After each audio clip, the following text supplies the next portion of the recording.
Welcome to our class in managerial economics, where we'll look at demand theory.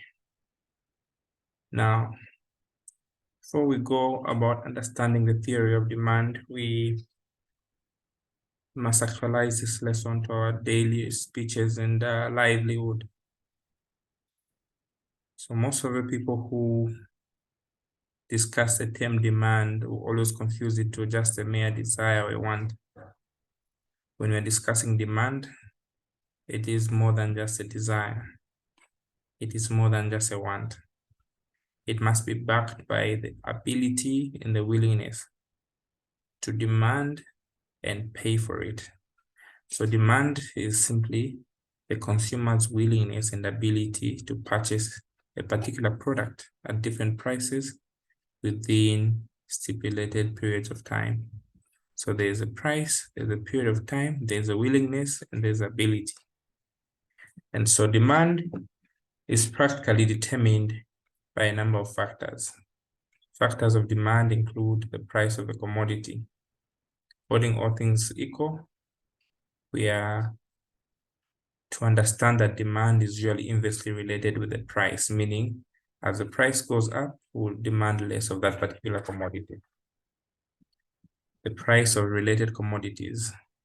These are goods that are aligned, related, complementary to a particular good in question. So we have two main types of related goods, which could be substitute or competing goods or complementary goods. So substitute goods are simply goods which you can substitute one for the other. They are goods which have equal use in ease for the other. Examples we may have could be Coca-Cola and Pepsi. If the demand for a particular commodity goes up or goes down, what it means is the demand for a particular commodity will increase if the price, for instance, the price of Coca-Cola goes up, people will demand more of the other commodity, Pepsi. So this has what we call a positive relationship. So when we're dealing with goods that are substitute goods, we are talking about a positive relationship. Then we also have complementary goods. These are goods which have usability which goes together. So goods are termed to be complementary if one is useless without the other.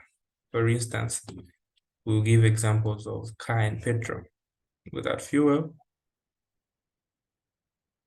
a car is useless. So this means that if the price of a car goes up, the demand for petrol will go down. So this has an opposing relationship, which we call an inverse relationship. To that effect, elasticity for complementary goods is usually negative. Other factors that affect demand could include income. Income has a direct relationship on consumer goods. This is to say, if the increase in income is affected, you will demand more of a good, and these goods are usually necessities. Of course, there's an exception of a good that you demand less of if your particular income goes up. Now, that special kind of good, we call it an inferior good. An example, Salaula clothes. Once your income goes up, you afford better. Not because you can't afford them, they now become inferior goods. So we call that the income effect. And the Salaula or second-hand clothes become what? Inferior goods. We also have what we call comforts or luxurious goods, which also have a direct relationship, except that the elasticity of such comforts is more than one. Other factors that affect demand would include tastes. What you buy and wear will change over time due to fashion. Other effects we call under tastes what we call the bandwagon effect, where you demand goods because others have it. So we call this the demonstration or the bandwagon effect. The other effect that we have is what we call the Veblen effect, where rich people buy highly priced goods. This kind of consumption is called ostentatious consumption, which was named after Veblen, Mr. Veblen. He was an American economist. So you want to be the only one having them. The higher the price, the more attractive they become to you. Other factors that affect demand could be the size and composition of the population. If you have a high population, that is not enough, but it would also trigger a hike in what? Your demand. But if the quality of the composition is that of rich people, then definitely you'll discover that the demand will go up. Also, the level of income distribution. Copperbelt and Lusaka and Kidway, Ndola specifically, are prime areas for consumer goods because of the composition of the people. We also have psychological factors like how a person was raised, their background, their education, and their locality will demand certain kinds of goods. For instance, Shima will not appeal to a white man, but a Zambian who would go abroad because that is how they were brought up. Weather could be another factor that will affect the demand for a particular good. So using the curves, we must understand that demand is downsloping. And so the demand function given by A minus BQ. Supply is upsloping. Supply function is given by A plus BQ. So these two, if not well controlled, consumer will always want to go down. Supply will always want to go up. A is the cutting point of Y. B is the slope. So this is our X or Y plane. So these two will meet at a point called equilibrium. Equilibrium is where supply will meet demand. So this is the point where they meet. So we call this equilibrium. So this is our supply function because there's a positive slope. This is our demand function because there's a negative slope. Are we following so far? Yes. So in this case, we also need to learn how to plot these equations. For instance, you have 100 minus 10Q. You put the letters on one side. P plus 10Q is equal to 100. What number is there? 1. So 1 into 100 is 100. 10 into 100 is 10. So our P will be here and our Q will be there. So we know demand is downsloping. So it's cutting the P at 100. You put your 100 there. It's cutting the Q at 10. Put the 10 there. So this is our demand. Even if we don't put a D there, we know there's a negative there. Supply. We can have our function 20 plus 4Q. So you put the letters on one side, P minus 4Q is equal to what? 20. Then you identify the intercepts. There's a 1 there. 1 into 20 is 20. There's a negative 4 there. A negative 1 into 20, negative 5. So it will cut negative 5.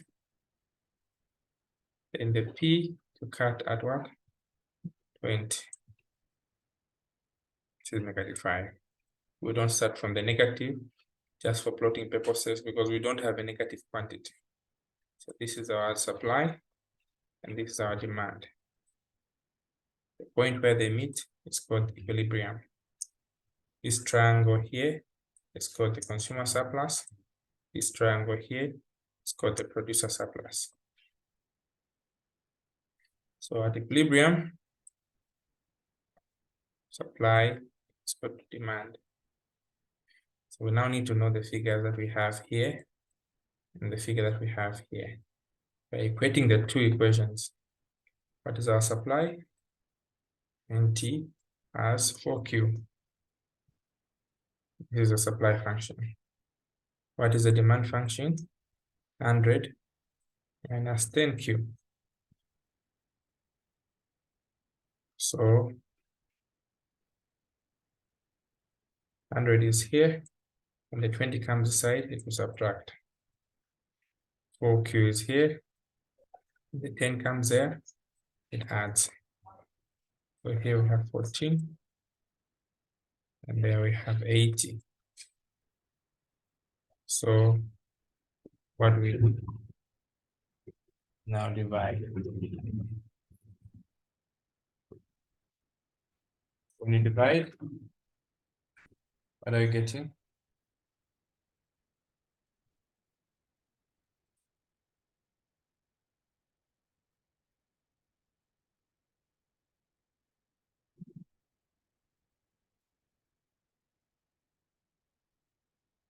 What are we getting?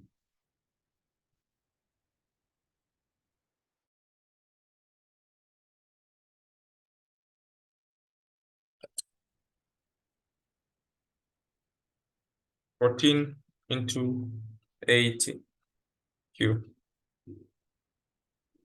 So meaning we are dividing 14 into 80. What are we getting? Please calculate. 80 divided by 14 give us 5.71.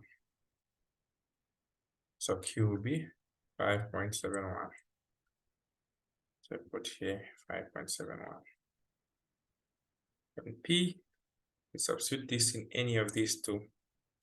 Where there is Q here, multiply by 4, which is 22.8, and you add to the 20, which is 42.85. So P becomes 42.85.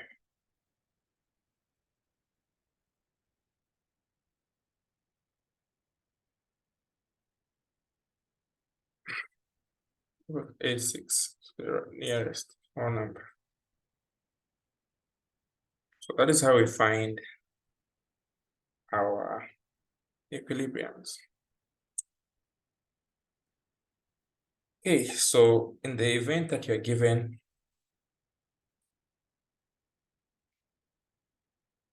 a curve like this, here you have a 10, here you have a 0, here we have a 2, here we have a 5, and here we have a 20.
So I've just put arbitrary figures here so that I don't complicate calculations there. So if you're given a figure like this one, where the equilibrium is 5 and 10, then you're given the intercepts 20 and 2.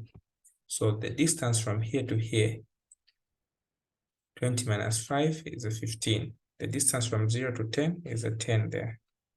We go to the producer surplus. From here to that, it's a 10. From 5 to 2 is a 3. The area of a triangle is given by half times base times height. So our base in this case will be 10, and our height will be what? 15. So when you divide that, you get 75. Even in this case, our base is what? 10, the height is a 3. So half of 30 is 15. So this is called the consumer surplus. This is called the producer surplus. When you add these two, we call it a social welfare. When we add the consumer surplus and the producer surplus, collectively, we get 90. So this is called our social welfare.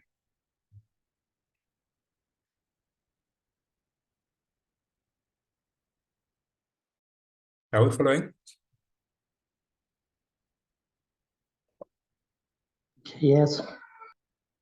All right. So let's try this together.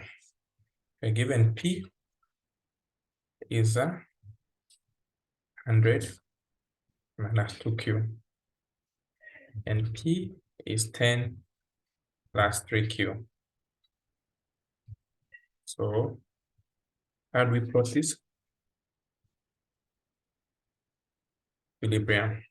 Demand is downsloping, supply is upsloping. Equilibrium is the point where they meet. So the demand here, the intercept is what? 100. And put your 100 there. The supply, your intercept is on the 10. You put your 10 there. Then you equate these two. Demand must equal to supply. So 100 minus 2Q, you equate 10 plus 3Q. So here we have what? 100, you subtract the 10. And here we have 3Q, you add the 2Q. So here we have 90 is equal to 5Q. Then to find, we divide our 90 by 5 to get 18. The price, you can substitute it in any of them. Where there is 3, Q, on the Q, we substitute there. So 3 times 18 will give you 54. 54 plus 10 is 64. Wait a minute. Suppose I use the other one there. 100 minus what? 2Q. Will I get the same answer? Try it. So 18 times 2 is 36. From 100, we get 64. So 64 is here. Equilibrium quantity was 18. So which one is consumer surplus? That one there. Which one is our producer surplus? That one there. This triangle. So these are the dimensions we are using.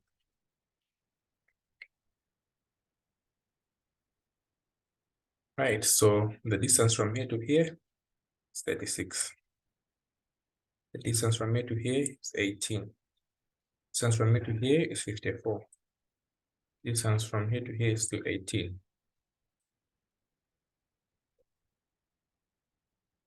So consumer surplus is half times 36 times 18. Producer surplus is half times 54 times 18. Social welfare is the consumer surplus plus the producer surplus.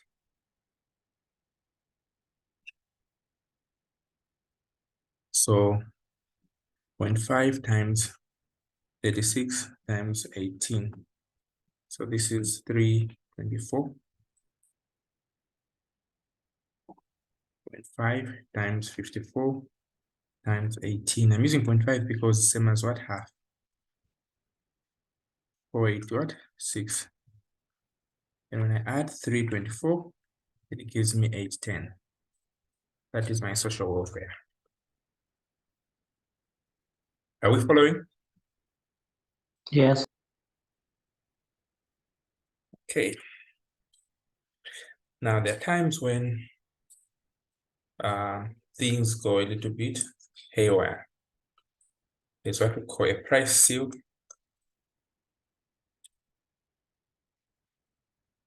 And there's also what we call a floor price. Have you ever heard of these two?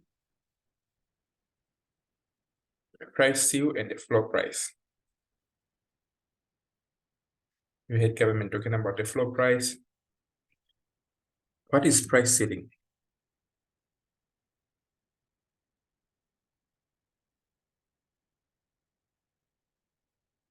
Price seal is like a price cap. Okay. The highest point that the seller is allowed to charge for a product. And these ones are usually applied by law. It is a price control measure. Okay. So price ceiling is important to avoid exploitation.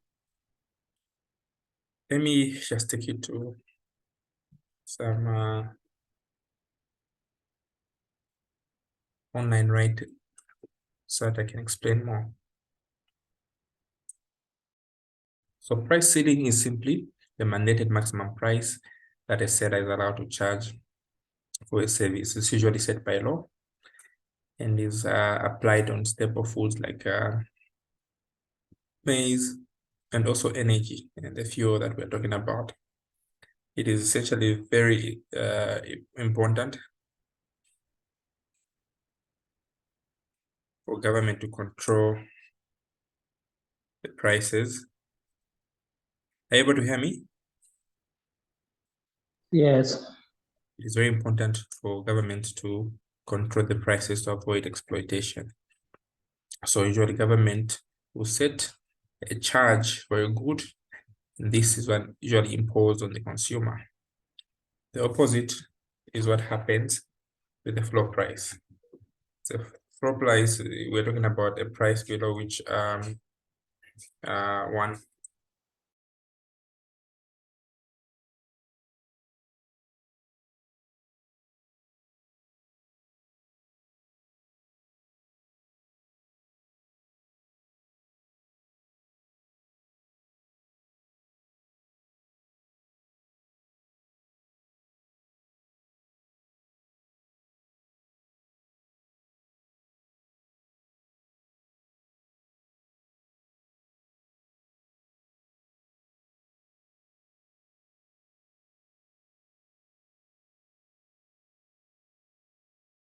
So in this case, we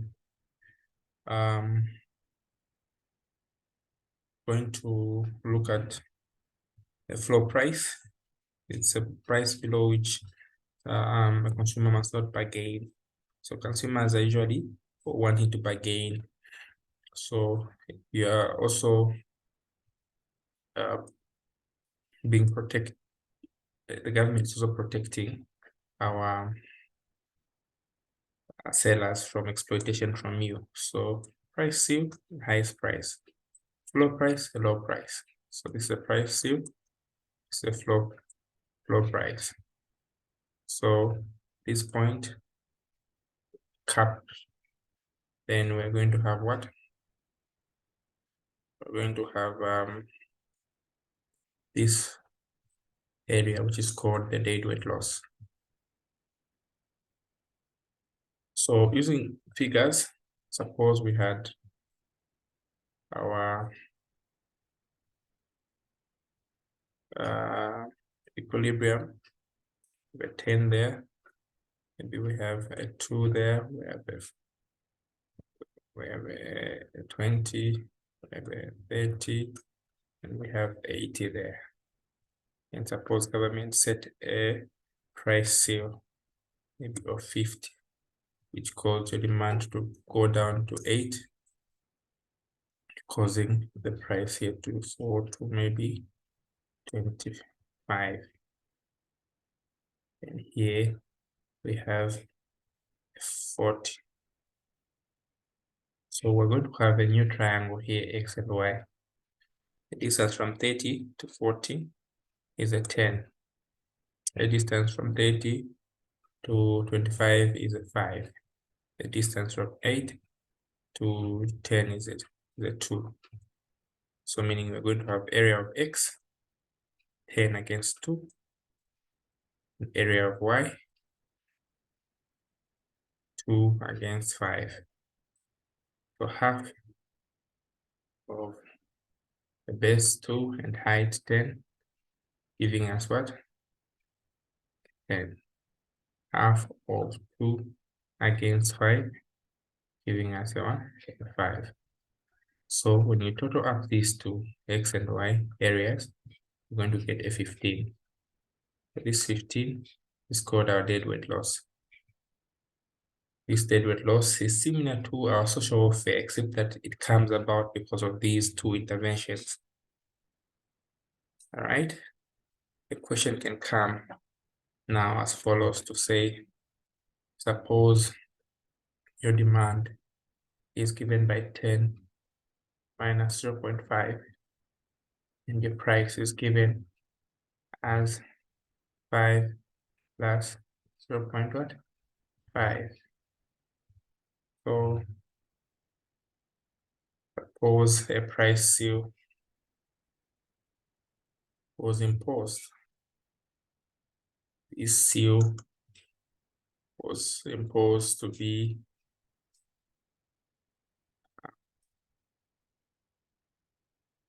at 8 kwacha behind the deadweight loss.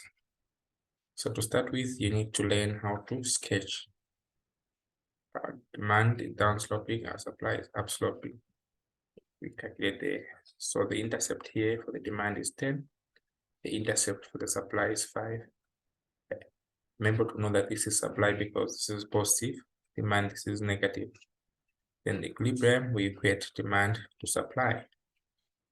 So demand is what? 10, 0.5. This is 5 plus 0.5 Q.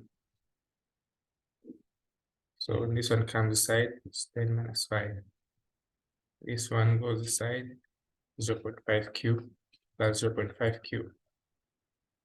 So when we add all this, you're going to have Q is equal to 5.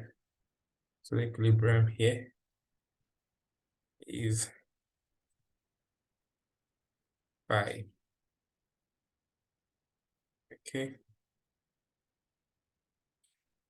This cannot be 5 then. Maybe let me put a 3.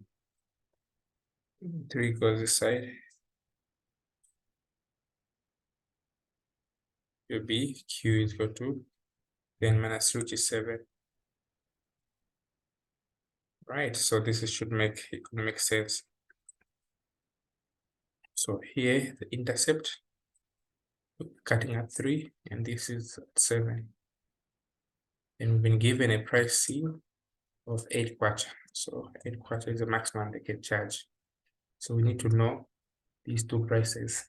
If it cuts our demand function at 8 with the price, so we go to the demand function, this where this price we put 8. So here we're going to have 8 is equal to 10 minus 0.5 Q. So this one 0.5 Q comes aside, the 10 will subtract the 8 to give you a 2. And then to make Q subject, we're going to get a 4 there. So this is a 4. Our equilibrium quantity, we had found what? This was the 7 here. Then we put the 7 into the price here, 6.5. So this was actually 6.5, not 7. So the 4 is here. This 4 now needs to touch the supply function. So when you put the 4 into the supply function here, find the price. So 0.5Q.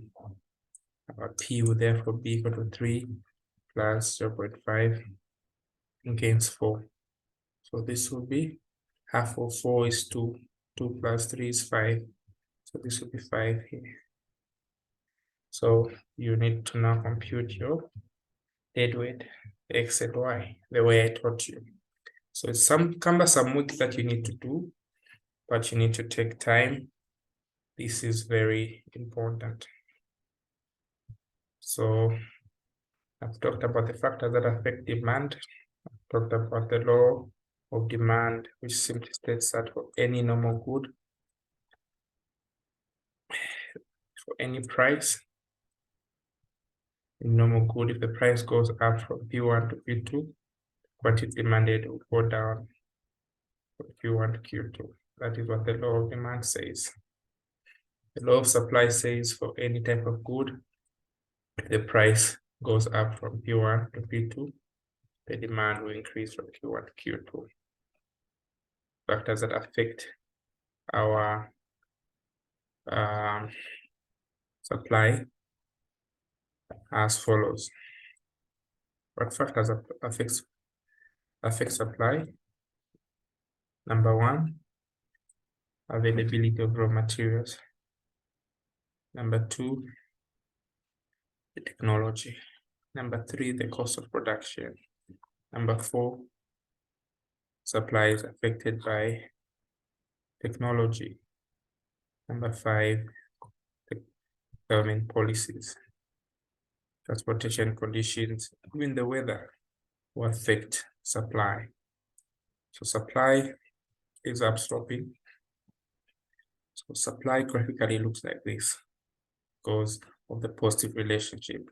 If you increase the price, the millers will be willing to produce more. So the price can be one key factor that will affect. Once they know the price is high, consumers will be willing to supply more. All right, let me go to cost of production. If cost of production, for instance, this year maize will be very costly to produce, so most farmers will switch to other goods like candolo, which is not very costly to produce. The technology level of the structure that a company or a country has is what will affect the ability to supplying more. Government policies sometimes, which protect certain industries, have a great influence on supplying. For instance, Zambia is an agricultural country, and most of the farming inputs are now becoming tax-free. So it will cause suppliers to supply more. And maybe solar, in this case that we have a scourge. So those will be producers of solar, adding to our national grid would be more glad to be part of, because government would want to reduce any taxes imposed on such.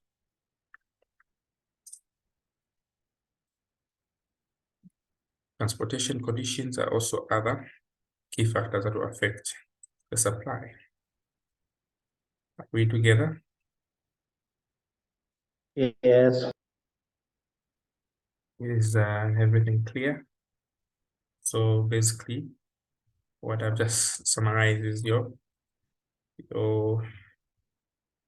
handout. So I've discussed the law of demand and how to sketch the demand schedule, and also explaining the income and substitution effect. The income effect is simply a situation that arises when your income goes up, you demand less of particular commodity. If the price falls for a commodity, it in turn increases the real income, causing consumers to afford more.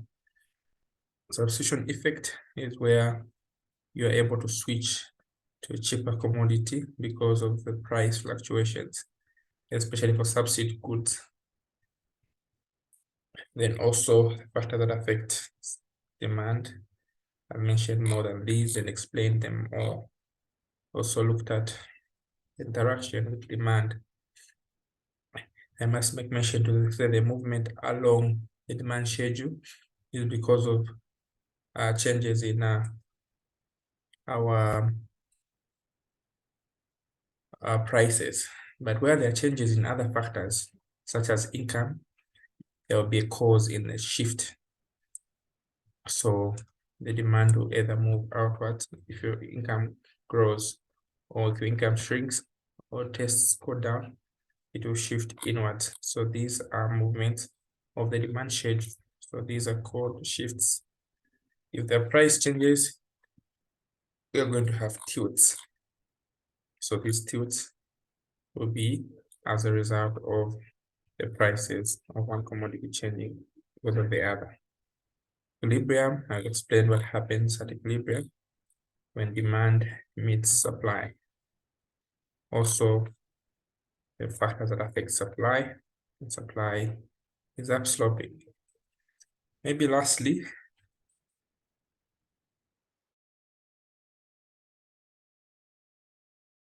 must also explain the multilinear demand schedule. Regarding the factors that affect demand, the multilinear demand schedule of good X may have 10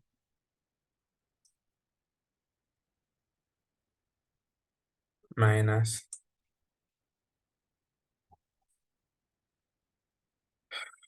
the price of X. Maybe I can have 2px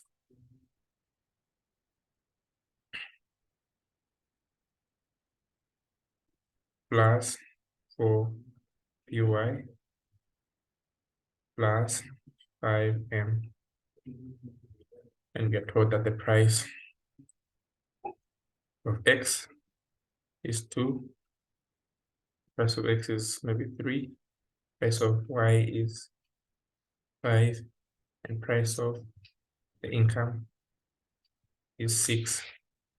They ask you to come up with the demand function or the quantities demanded. So you simply substitute where there is price of X, put 3, where there is price of Y, put 5, where there is the income, put 6. So we're going to have the following. So this is 50 and this is 4. So we're going to have 54 as our quantity.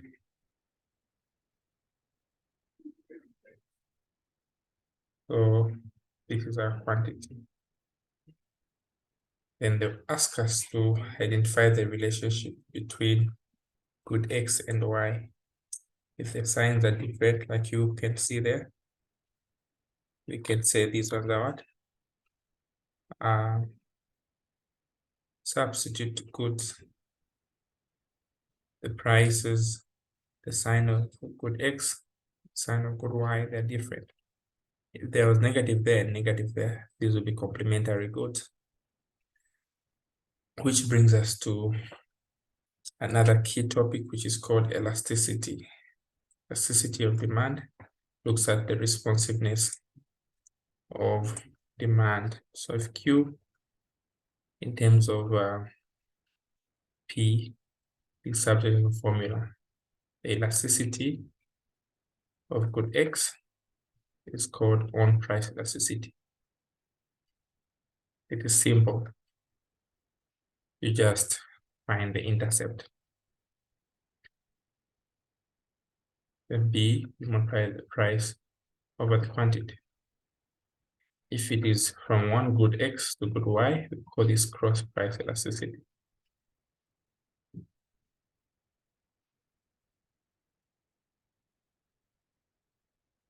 We know that if it's a negative, it's an inferior good. The positive, If the negative is a complementary good. If it's a positive, it is a substitute good. Just multiply your good x against good y. So here, good y against good quantity of x. Then elasticity of income is simply our gradient, which is the b times the income over the quantities that we calculated. Now, what is our b? The b for good x is what? -2. The b for y is what? +4. The b for the income is what? +5. So if we're going to calculate the elasticity for its own price, we say it's b times price of x over the quantity of x. So the b here is -2. The price of x is what? 3. And the quantity of x is 54. So 6 divided by 54, we're getting -0.11. Whenever the value is starting from negative, it is called inelastic. So when you're dealing with own price elasticity, our parameters as follows. Just need to know that between 0 and -1, it is inelastic. Exactly 1, it is unit elastic. If it's more than 1, it is elastic. These are the parameters that you need to know. If you're dealing with cross price elasticity, if you're dealing with a negative, it is a complementary good. If you're dealing with a positive, it's a substitute good.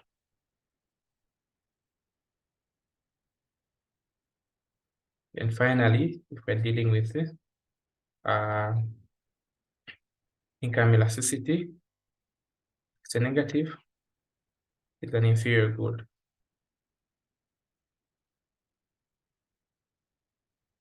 It's a positive, it is a normal good. That's all.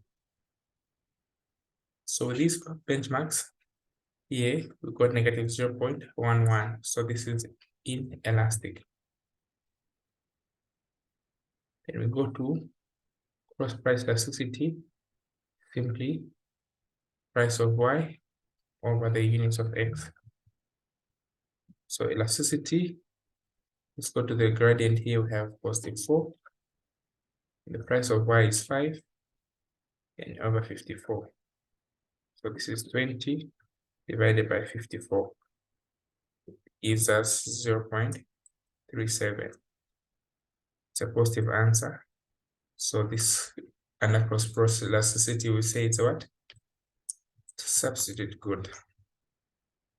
Then elasticity of income, the gradient for income over this.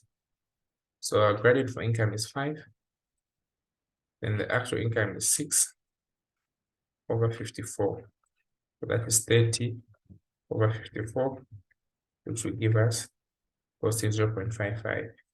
And since it's a positive figure, we're going to say this is a what? A normal good. So with that being said, we end here. I'll send you only 3 questions in your homework. You can attempt just based on what I have discussed with you.